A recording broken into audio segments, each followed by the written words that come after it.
Hey guys, welcome to our channel. So in this video I am going to show you how to change domain name in Shopify. So just click on settings and after that you have to click on domain tab. So as you can see, domains tab is available here. So just click here and now here click on connect.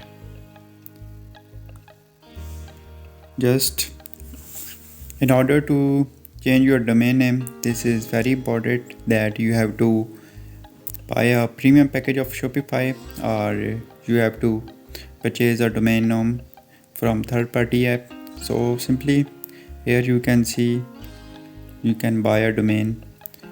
After that you can proceed to next step. So now I am going back. So here I will change my store domain name.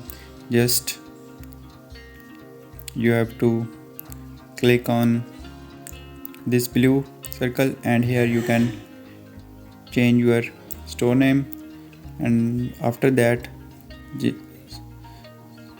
so you have to select the correct domain name and after that you have to save it. So in this way you can easily change domain name in Shopify.